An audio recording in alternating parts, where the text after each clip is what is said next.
Hay aquí equipa que era focus mes un tiki más no solamente en los proyectos que conocimos en Christmas in a Box y Back to School, pero hay aquí también nos quiera focus nos mes un tiki más en lo cual está deporte y pensé nos a partner up con Perla y hay aquí para nos ayuda Perla llegan a un material que está muy importante para gimnasia cual está en flor. Sí, para que aquí nos base con un evento, un fundraising event, manema mencionar, fundraising event aquí está un kickball clash. El kickball clash aquí vai tomar lugar dia 29 e 30 de setembro e a final o jogar dia 1 de outubro. Dia 29 de setembro nós vamos começar para 6h30, ou 6 horas com a abertura e a primeira juega lo estar 6h30.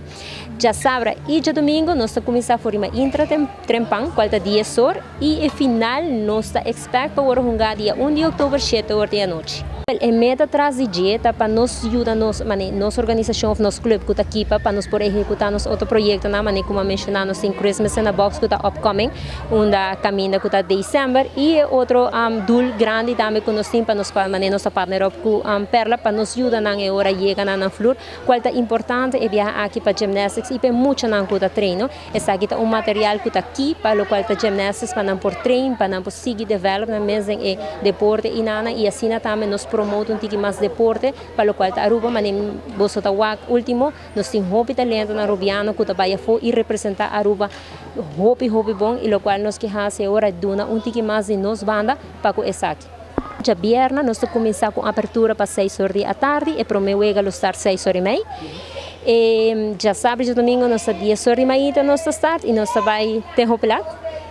e final nós esperamos para jogar 7 horas dia 1 de outubro e time não que já está confirmado nós temos KPA, nós temos Brandweer, nós temos Airport, nós temos Seitar, nós temos Elmar, nós temos Web, nós temos Deloitte, nós temos Arumil, que nós temos basta hope time que vai confirmar. Eigenlijk nós está full, nós está guardando solamente para acabar de confirmar e assim nós podemos começar a estar com o evento.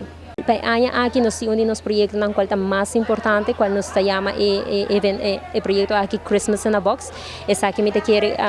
pueblo de Aruba acaba com nossa agora coletar comestíveis e nos ajuda emocionando a necessidade, com o qual está comestíveis para fim de ano. Te invita full pueblo de Aruba para vir apoiar não somente o time não, mas para vir apoiar a causa, apoiar a equipa, apoiar a Perla, mas nós visa é dulce nós temos para o evento aqui está algo muito bonito para uiteindelijk dulce para nos ajudar emocionando, não somente para visar de mais a cidade, mas também para ajudar o clube na chega na material na melhor. Me quer que nós lo qual nos que promota deporte na Aruba, mais muito que está na deporte, também nos muito que está de mal caminho e esse também está onde que nos foco está. Então me invita toda gente para vir já viernes, já sábado e já domingo nós vai ter bar e cozinha bom sortir, nós vai ter música, nós vai ter banda não, qual depois nós lo visa quatro banda não que nós lo tem para cada dia, nós vai ter bom música, bom ambiente que me invita a invitar você tour para formar parte de bonito evento aqui que uiteindelijk tem bonito dulce atrás.